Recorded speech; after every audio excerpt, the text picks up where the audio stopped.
We did it. He's dead. We killed him. Mythic Gul'dan is dead.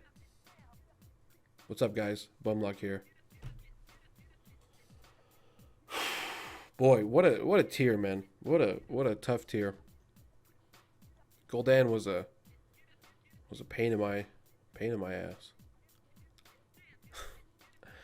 Anyways, I'm not gonna waste your time rambling on about a bunch of stuff. What we're gonna talk about today is I'm gonna give you a high-level breakdown of our strategy, our kill.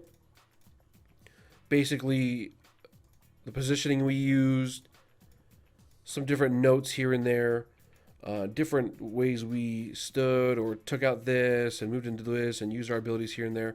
So I want to give you a raid leader point of view. I'm going to let you know some of the things that I was calling out, let you know why players are standing in certain spots, what we're doing at this point. So I want to give you a nice perspective from a raid leader's point of view and also from an affliction lock point of view. So this fight is actually pretty simple once you get it down. Do expect to take about 100 to 200 pulls to kill this boss. It is pretty tough, but once you get everything down to muscle memory, not so bad. Anyways, let's get right into it. So we start off the boss on the south side of the room. So I apologize first off that you can't see my raid frames and you can't see my damage meters. I wanted to give a nice full screen just so you can have a better view of the fight as a whole and not be worried so much about, damage and stuff. Again, this is more of a, more of like a guide to help people get the kill. So hopefully you learned something. What we do is we pop Lust right at the start. Now the reason we do this is so that we can have Bloodlust at the end of the fight again at a specific point right when we come out of the second time stop. Bonds come out. We all walk together while the tank brings the boss to the edge. Now for me, what I do, I'm kind of a jerk for this. Right when the bonds come out and I recognize I don't have it, I just gate away after draining, and I just pop my time dilation and start going ham. We do instruct everybody to pop their time dilation when the first ad comes out, or basically right after the first bonds break. This is so you can make sure you have Lust at the right time and make sure we're putting good damage on the ad.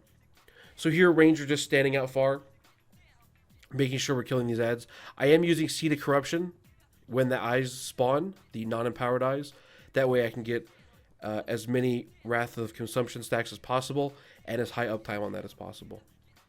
So after the eyes are dead, after the ad goes down, I'm calling for a stack to stack up behind the boss. We do in a nice little line. It doesn't have to be perfect, just because, which you'll see in a little bit, it is possible for to be a little bit of leeway on the bonds, so don't worry too much. Just make a nice little line behind the boss and you'll be fine. After that, I'm calling for people to spread out. We're getting some liquid hellfires. Range want to make sure that they're as far away from the boss as possible to reduce the damage on the raid. And then if it's coming towards them, to make sure to run away. So again, I'm casting Seed. Make sure that I'm just putting dots on any of the eyes that I might have missed with my Seed. Once the eyes are down, we're stacking back up. And then I'm calling to stack for the bonds. So here I get the bonds. No big deal. Our healer's running out. Uses his time dilation. I think it's called that for healers. I don't know. To break people out. The bubble can actually break out 3 people from their bonds. So what we're doing is we're having 3 people kind of be behind the boss. The tank is getting knocked off to the side. That way he can break it himself, and that way he's not using up one of the slots in the time dilation bubble. So after that, bonds were going off to the left. The range DPSs. The next hellfires are actually empowered, and they will target only range DPS. So it's important that they stack up. Now let's go ahead and pause this point real quick, and we'll talk about the empowered hellfires and why we're positioning the way we are. So you notice right before the hellfire comes out that we're stacked up, right? So we get over there. I put a gateway down. That way people can get over there a little bit easier. Now we're all stacked up on a nice little point, okay? Now once the first one comes out, we're actually going to split into 2 parts. So once we split, I'll go ahead and pause it again so you can take a look. So when the first one goes out, we're splitting. A couple people go left, a couple people go right. The idea behind this is that this will allow people to do a little bit more DPS on the boss.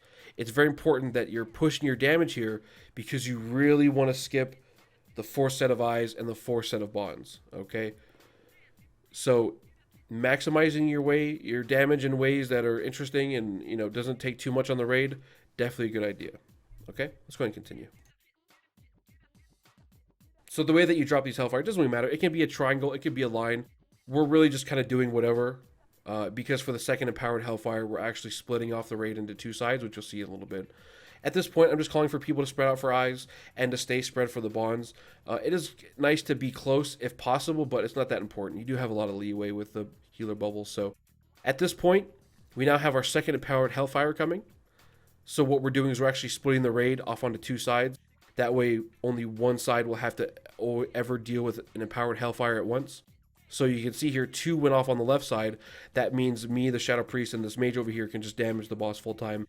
And now we're already at 51% to push him into phase 2, which is at 50.4%. Okay? So we go ahead and push him. We definitely skip the eyes in the next bond, so that's definitely a DPS check you want to get to make this fight a lot easier. We were having problems when we had to deal with those eyes and those bonds, so it'll definitely make your lives a lot easier. At this point, we run up north. Just make sure you start running against the winds. You don't have to use a speed boost. You know, I didn't use Burning Rush for this fight. I actually went with the talent Demon Skin. This is because I'm actually soaking the souls, which I'll talk about in a little bit. We decided to have myself, our off tank, which is a DK, and our Demon Hunter, who has the magic gems in his weapon, or relics rather, in his weapon, soak the souls. This is because we felt our rogue was taking a little bit too much damage. Just because he kind of refused to play the Feint talent, so we didn't want to argue with him, so we decided to have myself soak it. Which for me, it was okay, just because I can heal myself quite a bit, so the healers didn't have to watch me too much, and Demon Hunters do have a little bit of lifesteal when they have their meta up, so not too bad. Anyways, here, I'm just calling out for people to drop their flames in good spots, take them out early, don't wait. The biggest thing that can kill you here is just being lazy with your fires and dropping them in horrible spots and being on top of other people. So just make sure you're spread. We do actually split the raid into two sides, so we did that before the poll. So half the raid is split off on the X side, the other half is split off on the circle side, so we did that preemptively. Here, again, just managing the empowered eyes, just making sure you're spread out. I'm only dotting them a couple times. I want to make sure that I'm having Drain Soul up as much as possible. I am sacrificing my damage a little bit. This isn't a max DPS guide. This is make sure that you kill it to get cutting edge guide, okay? We'll come up with the max DPS guides later. Anyways, so here I am soaking some souls. I actually took Siphon Life too, just to give myself a little extra healing. I would have played Soul Harvest. I did like 100 attempts of Soul Harvest. I felt I just needed a little bit more survivability to be a little bit more consistent on the soul soaking, so that's why I went with that talent. Who knows how much actually healing it is? I'd have to look, but... So again, just being good about our flames here. Just take them out to the side. That way there's nice paths for you to run while Storm of the Destroyer comes. So you're running to the edge. I do put some gateways down for people to get back and get on the eyes. This one is a little bit tough. I do pop my defensive here just because I do have 9 stacks of the Soul Corrosion. So let's go and take it. Let's pause it right here and I'll talk about Soul Corrosion for a second. So the way that Soul Corrosion works on Mythic, well, it works this way on Heroic too, but the strategy for Mythic is you, instead of having like, 10 people soaking souls and just having 2 to 3 stacks, that's a lot of damage. So what you can actually do is you can have 2 to 3 people take 9 stacks. Now when you get 9 stacks of Soul Corrosion, which you can see on my screen here, you actually stop gaining the debuff, but you'll still remove souls from the well. So this is very useful. You'll hit a point where you're no longer increasing the damage you take from that debuff, but you're still benefiting the raid by taking the souls out, which reduces the damage of Black Harvest. So that's why I did decide to do it, just because, I can heal myself a little bit, so it wasn't too bad. Anyways, here, you can see I'm popping my defensive just because I do have 9 stacks. That's going to do quite a bit of damage to me. Plus, I'm sitting in the well, which does a little bit of damage too, and if this empowered eye does target me, I want to make sure that I don't, just tick down before, my healers can realize what's going on. I do save my health pot and my defensive for this point, so if you are going to step up and be the soaker in your guild for souls, you can definitely be effective at it, but just make sure that you're, doing it right. The legendary I actually chose for this too was the Pillars of the Dark Portal. This is so I could put gateways down at effective times for my team. I did sacrifice my damage a little bit, as I sometimes do as the raid leader, just to make sure that we can, get the bosses done, and then, I can worry about damage next week, and then we can, we'll actually talk about next week when we get to the end of the video.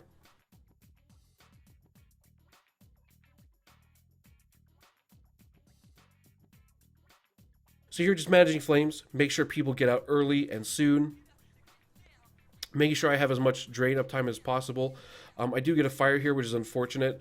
A lot of damage is happening to me. And I do get targeted by the eye as well. So I have a lot of damage, but they're still slow, so I need to soak them. Probably shouldn't have cast that UA. I probably should have just walked up and cast my Drain Soul, but you know, it is what it is. We do have a couple battle reses available, so wasn't a big deal there. Just make sure that if you do die on this fight, to resummon your pet as soon as possible so you can regain the benefit of Soul Link. So here, for this final storm that we're going to get, we actually do stack up on the singular point. We pop a Darkness and a Spirit Link Totem to reduce the damage. I put a gateway down so our people can get away from the people that get flames as soon as possible. That way we're not spreading. At this point, it's really just about maximizing your damage once you get to 10%. When you get to 10%, you then have 45 seconds to kill Gul'dan from 10% to 0 before the demon within becomes available. You don't want to have Gul'dan alive while the demon within's available. He doesn't just disappear. He's still active. He's doing storm and spawning eyes and putting flames out. You want to make sure he's dead. We decided not to use our second pot here just because we felt we had the damage. We decided to save our second pot for after the second time stop. But that's fine. So before he goes active, let me go and explain what we're going to do here. So we've marked the room with specific markers just to kind of dictate where we're going to be killing stuff, where stuff is going to spawn from. So take a look and you'll see that we're tanking him in the same direction almost as where he spawns from. So he flies down, he comes down, and we're just pulling him back and moving off a little bit to the left if you're pointing outwards from the middle. Okay. Now, if you take a look at our markers, we have them set up in very specific locations. We have them set up so we know where the ads are spawning and where they're going to die.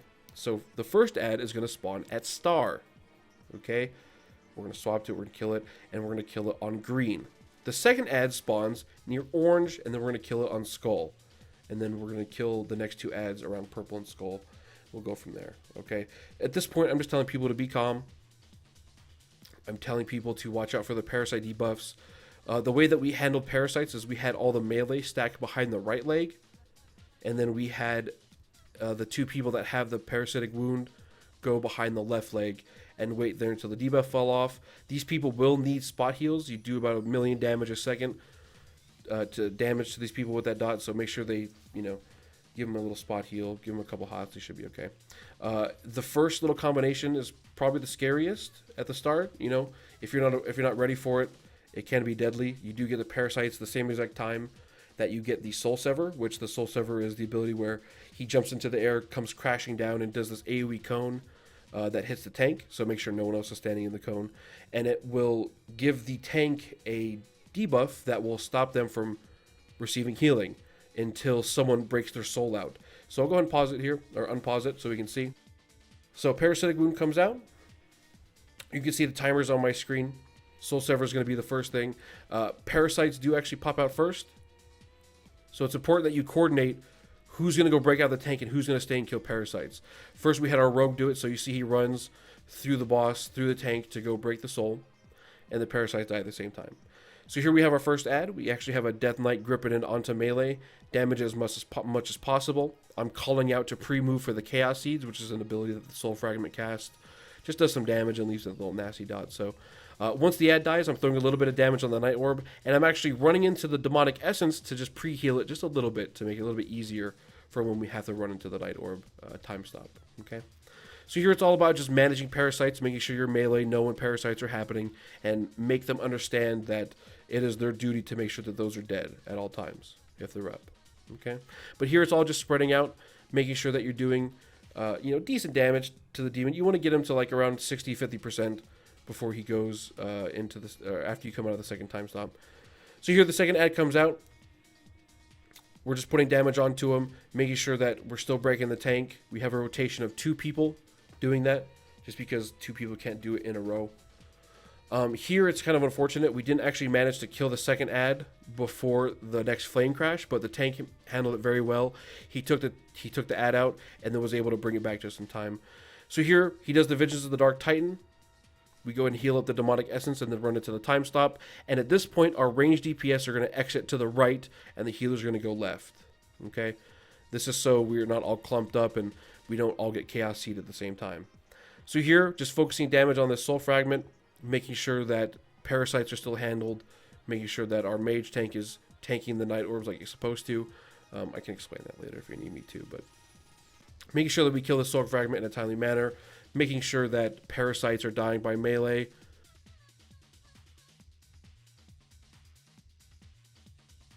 Now here, let's pause here real quick.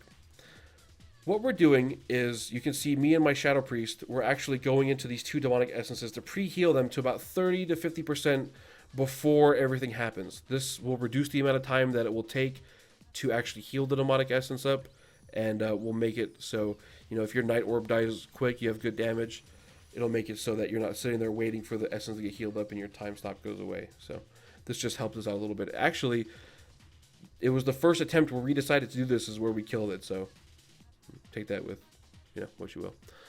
You'll notice also here, I noticed that my pet died. He obviously died from the first demonic essence, so make sure that you're re-resing your pet every time after you come out of a time stop.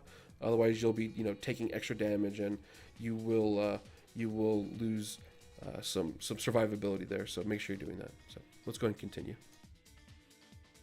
So here we're just spread out. Once this 3rd Night Orb spawns, we're having all the ranged DPS switch to it. Just because there is a short amount of time before the next vision, about 30 seconds. So we have to kill this 3rd ad, and we have to get the Night Orb down in less than 30 seconds. So this is probably the hardest part of this entire phase, making sure that your melee are handling parasites, making sure that your range are killing the Soul Fragment and the Night Orb. Once the parasites are dead, we do have our melee swapped to the shard, or to the Soul Fragment rather. Just kill it as close to the Night Orb as possible. We have some pretty nice positioning here, so it helped us a lot. Here we are pre-soaking before the visions comes. We have our last flame crash. Our stuff's about 50% on each demonic essence. We have the Night Orb to about 5%. We go ahead and kill the Night Orb. We're healing up to all 3 demonic essences, and then we're in the time stop. Okay, now let's go and pause here for a second.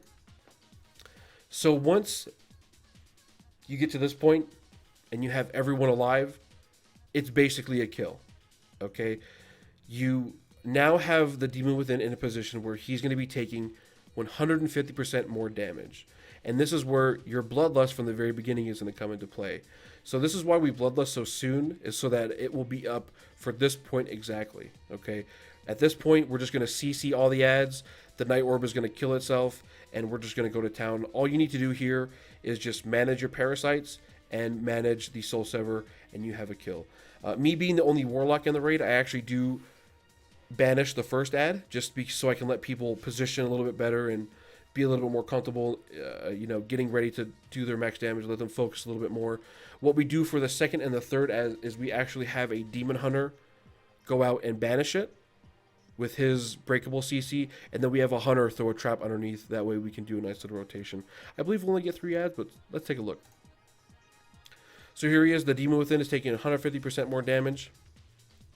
I'm going to go ahead and banish this shard. The Night Orb is going to die on its own. We pop Lust. We're popping our 2nd pot, and we're just going to town. Here we're making sure that the parasites are being managed. Make sure to resummon your pet at this point as well. You want to get as much damage as possible. And my damage is going crazy. My UAs are ticking for, you know, 2 mil, almost 3 million pretty soon. It gets crazy. So here I banished the first ad. All you have to, again, worry about here is managing the Soul Sever, so freeing the tank, making sure that the off tank is taking out Flame Crash, and that the parasites are handled. So if you could bring 2 Warlocks to this, you're going to have a great time. So there you see that our Demon Hunter actually banished it, and then we had a Hunter throw a Frozen Trap underneath just to make sure that it was all good. But here you can see we went into this phase with his health being at almost 60%. He's now already at 10% with just a few seconds. So we only have 2 ads up at this point, and he's, you know, under 200 million health. We're just destroying him at this point. We have everyone alive. This is where you want to be. This is what you want to do. So about less than 100 mil left. We just barely get our 3rd ad. I think we deal with these parasites, making sure that they're still getting stunned and killed, and I think we kill them about the same time as these parasites. So whew, there it is. We got the kill. We got Cutting Edge. Boy, what a good feeling. It was a tough raid. It was a tough raid. We went through a lot, man. We had a tough time at Croesus, tough time at Star Augur, but we got through it. Now, unfortunately, right when we did get the kill, you know, there's obviously some context you're not hearing about, but basically our guild fell apart. The guild leader actually ninja'd the mount to himself because he felt the guild was going to fall apart. So, you know, it was probably more for just selfish reasons. You know, I'm not really going to get into the politics of it, but basically, I decided, you know, that's not who I wanted to be around anymore. There's a lot of good players in this guild, a lot of people I enjoy playing with, so those of you who are watching this, I'm excited for what we're going to do in Tomb, so that's going to be cool. We actually did start our own guild, so I'm now the guild leader of a 10 of 10 Mythic guild. Not really. We're going to see what we can do, so I am recruiting, I guess. Hit me up if you want to kill some Mythic bosses. Anyways, I just hope that this guide helped you in any way. I know I do talk fast, and you know, this is kind of quick. I hope that you were able to catch some of the things I was talking about. I apologize if I went through some stuff too quick, or you know, this was all kind of just meshed together. Hopefully I was helpful. If you have any questions, let me know in the comments. I do try and read every single comment. I do try and talk to all of you. There's a lot of you now. What an incredible day. Today is also the first day I hit 1,000 subscribers. Just awesome. Today's an incredible day. You know, my guild fell apart, but you know, we can rebuild and you know, find some new people to play with, or we'll go forward. So I just want to thank you guys. This is incredible. I've been making videos for a very short amount of time, and I'm already at 1,000 subscribers. I'm happy I can make content for you guys. This is super awesome. Thank you so much for everyone that's watching. Thank you guys that show your support. You know, I try and talk to all of you. You know, if you guys have questions, and I try to like everyone that you know says they like the videos that I'm making. You know, thank you to the haters too. You guys are funny. I like talking to you guys too.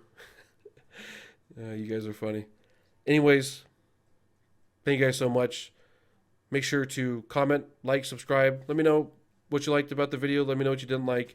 Let me know if you want me to answer any questions about our strat or our positioning or any of the classes we had. I'll post the link to the logs too.